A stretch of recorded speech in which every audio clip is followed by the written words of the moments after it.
Everyone, so today we are going to start a new chapter, that is microorganisms. So let's get started.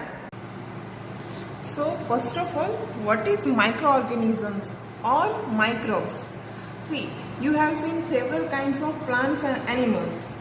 However, there are other living organisms around us which we normally cannot see. मतलब कि जिसको हम naked eyes नहीं देख सकते, वो इतने tiny living organisms होते हैं, तो उसको क्या कहते हैं? माइक्रो ऑर्गेनिजम्स और microbes. For example, you might have observe that during the rainy season moist bread gets spoiled and its surface get observed with a greyish white patches. जैसे कि खाने के ऊपर वो लॉन्ग टाइम तक अगर उसको सनलाइट ना मिले और वो पैक का पैक रहे, स्पेशली इन रेनी सीजन में, तो क्या हो जाता है कि उसके ऊपर वाइट कलर का या तो ग्रेइश कलर का या तो डार्क ब्लैकिश कलर का क्या हो जाता है, धीरे धीरे करके कोई स्पंजी स्ट्रक्चर बन जाता है. तो उसको क्या कहते हैं? फंगस कहते हैं. Similarly, water and soil are full of tiny organisms. Through not all of them fall into the category of microbes. These microorganisms or microbes are so small in size that they cannot be seen with the naked eyes. Some of these, such as the fungus that grow on bread, can be seen with a magnifying glass. Other cannot be seen without the help of a microscope. जैसे कि सिर्फ fungus है या तो algae है. Algae क्या होता है कि जो पानी के ऊपर ग्रीनिश कलर का हो जाता है. फंगस है जो ब्रेड के ऊपर हो जाता है, तो वो फंगस को हम मैग्नीफाइंग ग्लास से देख सकते हैं. पर बाकी जितने माइक्रो ऑर्गेनिजम्स हैं और माइक्रोब्स हैं, उसको देखने के लिए क्या करते हैं? हमें माइक्रोस्कोप की ज़रूरत पड़ती है. उसको हम नेकेड आइज नहीं देख सकते हैं. So mainly microorganisms are classified into bacteria, virus, fungi or fungi, algae and protozoa. But viruses are also microscopic. They, however, reproduce only inside the cells of the host organisms, which may be a bacterium, plant or animal. See, जो virus है वो क्या करता है कि 4 major groups हैं, मतलब कि बैक्टीरिया, फंजाई, आल्गे और protozoa.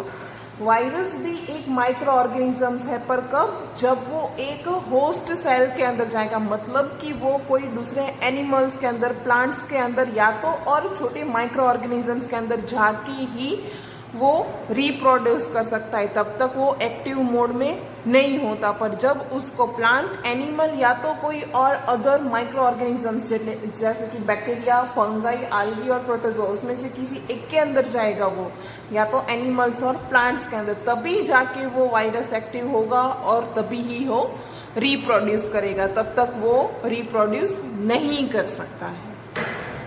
Some common elements like cold, influenza मतलब कि flu and most common cough are caused by viruses.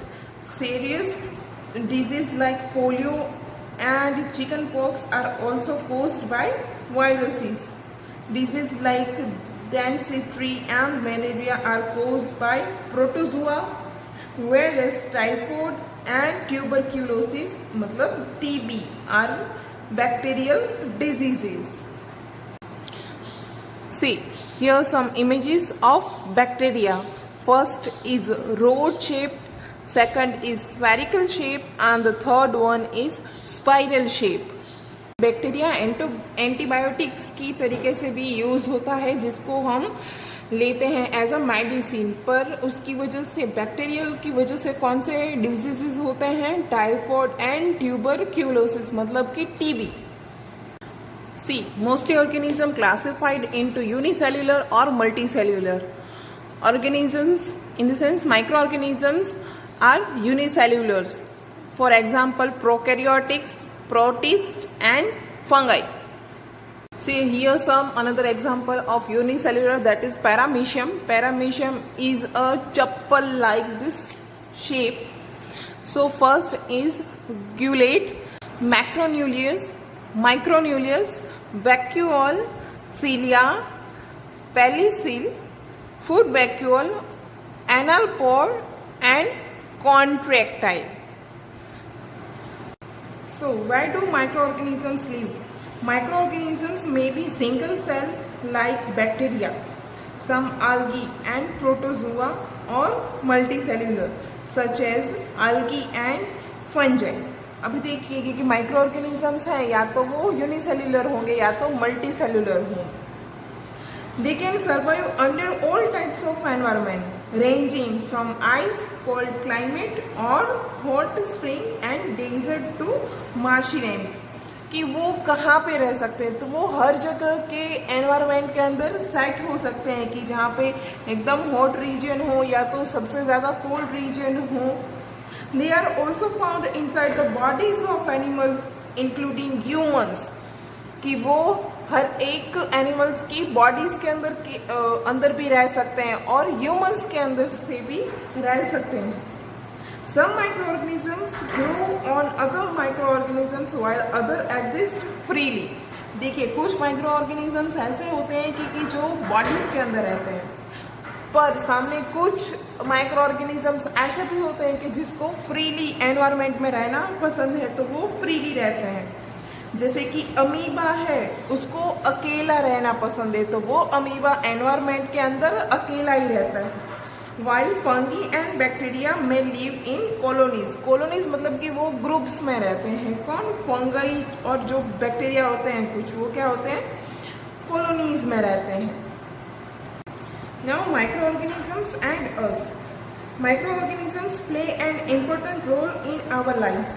Some of them are beneficial in many ways, whereas some other are harmful and causes diseases. See, microorganisms हैं, हर चीज़ के दो sides होते हैं, positive and negative.